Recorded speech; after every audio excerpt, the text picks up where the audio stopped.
Hey everybody, Marty and Terry here. Terry, New York Comic Con's upon us. It is upon us. It is upon us. It is exciting. It's this weekend. We're going to be there in full force. We wanted to cover a couple of the major things that we're expecting. Lots of comic book TV there. Lots of comic book TV. First off, the thing I'm actually most excited about, Daredevil and Jessica Jones. Yes. What can we expect to see? Well, the emphasis is definitely going to be on Jessica Jones. Yeah. We haven't seen too much. We've seen a couple of teaser trailers that have come out. I loved that teaser. A, the one where she like tears apart the bar. Yes. And B, the one where she's just like hung over and destroys her clock. Yeah. I've been loving Yeah, this. so I have the feeling that that's going to be the first time fans can really see some substantial footage. Yeah. But also people are anticipating we might get a tease of Daredevil Season 2, which we have not. It's in production. Yes. Yeah. Oh, yeah, some photos. Yeah, very excited for that. And we'll probably get some Jessica Jones footage, which will definitely, I don't know if it's going to go up online, but we'll definitely have some robust impressions Yes, of. reactions. Immediately after we see that. Switching, I guess, sticking with Marvel, Agents of S.H.I.E.L.D.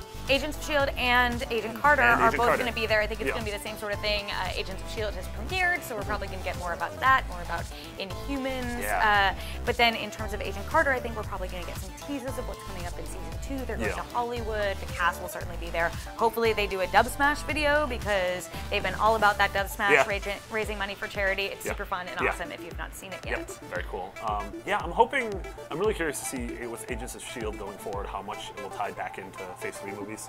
I think Civil War has got to affect it in some way, but totally. I sort of feel, not really to be a spoiler for people who have not seen the Season 3 premiere, but I feel like they could easily tie it into Thor Ragnarok, sort of what they're doing as well. Ooh, that's exciting! Switching over to the other side of the comic book pond, we have a bunch of DC shows. Yes. So what can we expect out of Legends of Tomorrow? I'm so excited about this. I don't know if you saw The Flash. I'm a big Flash fan. The Flash is so good. Legends of Tomorrow is taking heroes and villains from the Flash and Arrow TV shows, sticking them together, time traveling, adding in Arthur Darvill. I like that it's just getting weird. Like, I'm a big fan of it getting really weird. It's funny because we've sort of gone back and forth with comic book TV shows with just how faithful to the comics can they go. Yeah. And I feel like Legends of Tomorrow is like the wackiest, zaniest stuff that works in the comic books, and I hope that it works on on the small screen. Yeah, which I guess gonna be really interesting. We'll see. Hopefully at New York Comic Con, hopefully we get a look at the footage. It's going to be the first time the cast has been back together really since Upfront, since they first sort of told people about it. So hopefully some new info about that. It's weird too because it's such a strange hodgepodge of characters that like the average Joe doesn't really know. Hot girl. Yeah, no one's proudly wearing their hot girl tattoos. Sticking around also on DC, obviously, Supergirl. Supergirl, which we've seen the premiere. The trailer had mixed reactions. What did you think of the trailer when it first came out? I've actually seen the premiere as well. The trailer felt a bit like Devil Wears Prada meets comics. Supergirl. I got that vibe a bit from the pilot as well. But they've shot a lot more at this point, and they'll have a lot more to talk about, and hopefully some more to tease. Hopefully they've balanced those two sides of the coin, and it just seems so confident. But Greg Berlanti is sort of at the point where he can do little wrong in terms of what he's doing, and Melissa, who's playing Supergirl, just seems great. That's spot on casting. Yeah. Are we getting Superdog? I think we're going to write Superdog together. We're going to make our own Superdog show. We got some Superdog / fic coming up. / Things got weird. Yeah, things got weird. A TV thing that I am super stoked for is the X-Files. Obviously coming back with all the original cast, but just much later. And sort of like what we were talking about with Jessica Jones, this has been piecemealed out, like very small teases that are enough to get people excited.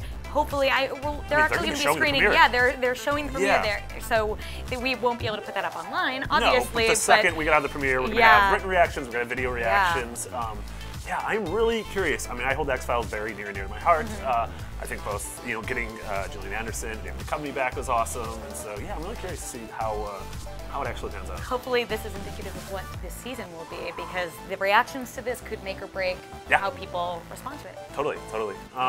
So we've been talking about a lot of TV, obviously that's a huge thing there. Games-wise, our biggest appointment is actually with Square Enix. And so we're going to be seeing a lot of their fall and then 2016 lineup. We're going to get hands-on with Rise of the Tomb Raider, with Deus Ex, with Hitman, with the sort of, the smaller Final Fantasy games. I don't think Final Fantasy 15 or Kingdom Hearts are going to be there. But who knows? But who knows? Maybe. It could be a miracle. I'm a little bummed that last year Sony had a huge presence. I got to play Morpheus for the first time. We had a bunch of cool indie games, but sadly Sony is sitting out in favor of doing Paris Games Week, which is around Halloween. So we're gonna have a lot more after that. And we also, you know, we're not going to be, the collective yes. we're going to be working from home. But a bunch of IGN people are going to be there. They're going to be running around the show floor. They're going to be hosting panels. Brian Altano is going to try to drink Pepsi Perfect, which I don't know why he's been punished with the role of having to just consume weird things. Well, you know, you take that role upon yourself, and suddenly you are that person. Wear it as a badge of honor. But there's also going to be a lot of movies, a lot of comics coming out of New York Comic Con. Yes, crazy. shocking, right? Yeah, it's crazy. Yeah, we're gonna have cosplay galleries. We're gonna have a meet and greet. We're gonna have a ton of cool stuff. Thank you so much. Thank you. For everything else New York Comic Con, you're already in the right place. IGN.